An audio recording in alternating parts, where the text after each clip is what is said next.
میں نے خطبہ کے شروع میں ایک بہت بڑی ہستی کا ذکر کیا، حضرت سیدنا عبدالعزیز بن مسعود دباغ رحمۃ اللہ علیہ کا میں نے ذکر کیا ہے کہ ان کا ایک بڑا عظیم قول ہے. وہ فرماتے ہیں اگر جنت کے اوپر اللہ کے قانون لاگو نہ ہوتے اور اللہ جنت کو اختیار دے دیتا کہ تو اپنی مرضی سے جہاں قائم ہونا چاہتی وہاں چلی جا، تو جنت ایک لمحہ سوچے بغیر مدینہ منورہ کی طرف دوڑ پڑتی، مدینہ منورہ کی طرف دوڑ پڑتی. یہ وہ شہر محبت ہے. ہمارا یہاں ایک شہر ہے پنجاب میں، ڈیرہ غازی خان، اس کے قریب ایک خانقاہ ہے سلسلہ چشتیہ نظامیہ کی، سندھیلا شریف. وہاں ایک بہت بڑے بزرگ تھے حضرت خواجہ فیض محمد شاہ جمالی رحمۃ اللہ علیہ. وہ جب حج اور عمرے کے لیے جاتے تو اس وقت یہ جہاز وغیرہ نہیں تھے، یا سواریوں پر سفر ہوتے، یا یہ بحری جو کشتیاں وغیرہ تھیں ان پر لوگ سفر کرتے. تو مکہ معظمہ سے مدینہ منورہ کی طرف جب زائرین جاتے تھے تو وہ اونٹوں پر جاتے.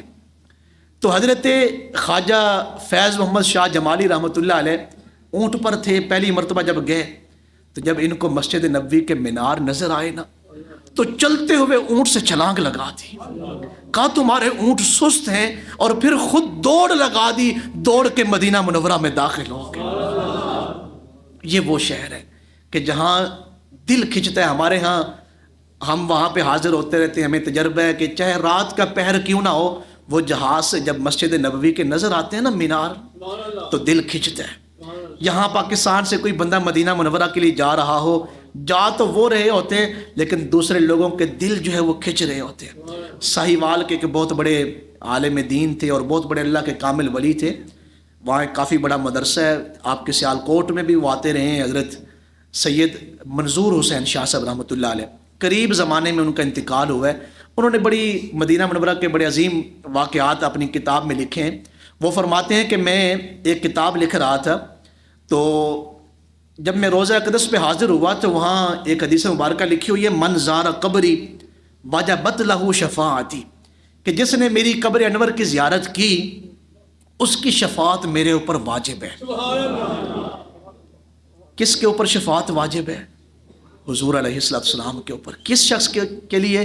جس نے میری قبر انور کی زیارت کی. کہتے ہیں میں کتاب لکھ رہا تھا تو میں نے کتاب لکھنا چھوڑ دی.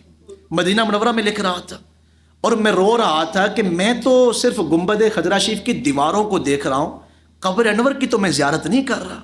جو لوگ وہاں گئے وہ جانتے ہیں کہ دیواریں حائل ہیں درمیان میں، آپ جو ہے وہ قبر انور شریف کو براہ راست دیکھ نہیں سکتے، دیواریں ہیں. تو کہنے لگے میں تو قبر انور کی زیارت ہی نہیں کر رہا، میں تو صرف خالی باہر کی دیواروں کی زیارت کر رہا ہوں. میں روتے ہوئے وہاں سے واپس اپنے ہوٹل میں آ گیا، کمرے میں آ گیا، کتاب نہیں لکھ رہا. ایک دن گزرا، دوسرا دن گزرا، تیسرے دن جب میں رو رو کے تھکا، میری آنکھ لگی تو میرے آنسوؤں کی وجہ سے میرے اوپر کرم ہو گیا. حضور تشریف لے آئے، فرمایا آپ نے کتاب لکھنا کیوں چھوڑ دی ہے، اور یہ آنسو کیسے؟ امتی کا حال کیا ہوگا جب حضور پوچھ رہے ہوں گے آپ رو کیوں رہے ہیں، آپ کے یہ آنسو کیسے؟ تو حضرت سید منظور حسین شاہ صاحب نے فرمایا کہ میں نے عرض کی کہ جناب میں نے تو یہ حدیث شریف پڑھی ہے لیکن میں آپ کی قبر انور کی زیارت نہیں کر سکا. تو میرا آقا کریم علیہ السلام نے فرمایا جو بھی بندہ میرا غلام، جو میرا امتی محبت کی وجہ سے مدینہ منورہ کی حدود میں داخل ہو جاتا ہے اس کی شفاعت ہمارے اوپر واجب ہو جاتی ہے. اور انہوں نے ایک اور واقعہ بھی لکھا ہے بڑا خوبصورت. کہتے ہیں میں صبح تہجد کے لیے ہوٹل سے مسجد نبوی شریف میں آ رہا تھا تو میں بڑے صاحب کشف بزرگ تھے. کہتے ہیں میں روڈ سے گزرنے لگا تو میں نے دیکھا آگے نور کا سمندر ہے، نور کا سمندر ہے.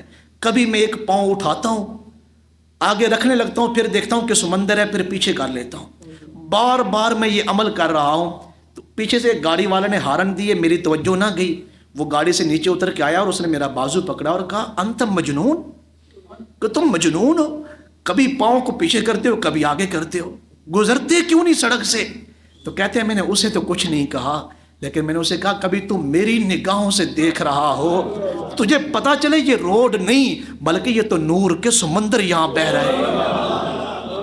مدینہ منورہ کو مدینہ منورہ کہا جاتا ہے. منورہ کیوں کہا جاتا ہے؟